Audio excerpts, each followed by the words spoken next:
지난해 말 안동시는 문화유산을 지역 역점 사업과 연계해서 세계유산의 도시 안동이라는 브랜드 가치를 높이겠다고 말했습니다. 이를 두고 일각에서는요, 문화유산을 너무 경제적으로만 보는 게 아니냐라는 우려의 목소리도 나왔는데 이에 대해서는 어떻게 생각하시나요? 예, 그런 지적들이 사실 있습니다만은 유산이 이제 등재되고 나서 이제 가장 기대할 수 있는 게 사실 경제적인 효과인데 이제 많은 나라에서도 실질적으로 활용을 하는 측면에서 관광을 가장 이 선호를 하고 있고 지금 21세기에 들어서서 관광이 국가적으로도 어떤 경쟁력도 되고 어떤 지역을 살리는 어떤 원동력도 되고 하기 때문에 이 관광을 빼놓고 어떤 지역 사업을 해 나간다는 거는 저는 있을 수 없다고 생각을 하고 그러다 보니까 이쪽에 사실 좀 치중을 하는 그런 부분은 있다고 생각을 합니다.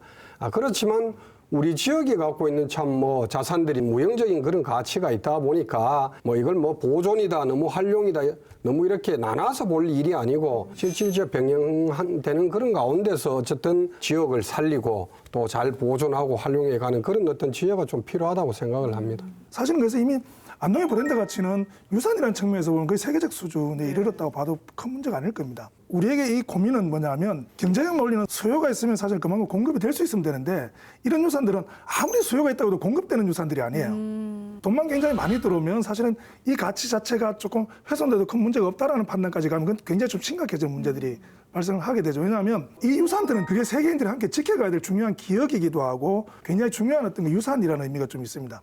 근데 이게 만약에 없어지게 되면 그 책임을 이제 우리 안동이 예를 들어 져야 된다면 굉장히 좀 심각한 문제로 갈 수 있다. 그래서 제가 볼 때는 어쩌면 인류가 지금 안동에게 이 세계유산에 대한 어떤 그 보존과 활용에 대한 정책을 맡겨놓고 있고요. 잘 지켜달라는 의미가 굉장히 크다. 그러면 이제 우리가 이건 이제 어떤 부분들을 경제적 가치로 환원시킬지에 대한 굉장히 전략적 고민들이 좀 필요하다는 얘기가 되죠. 그래서 이런 브랜드 가치를 중심으로 해서 다른 분야의 어떤 그 가치를 조금 더 상승시킨다든지 이런 좀 포괄적인. 그래서 지금은 이제 그 세계유산은 관광이 굉장히 좀 중심이 되고 있습니다만은 되게 애매한 건 세계기록유산 같은 경우는 관광 상품화 될 수 있는 것도 별로 없어요. 그렇죠. 그리고 이걸 또 내놓기도 굉장히 어려운 상황이고요.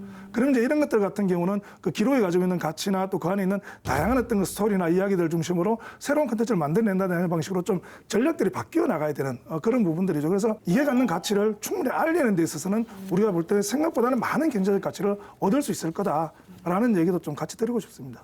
세계가 우리한테 맡겨놨다 이 얘기. 네네네. 그거는 확실한 얘기라고 저는 판단하고 있습니다. 네.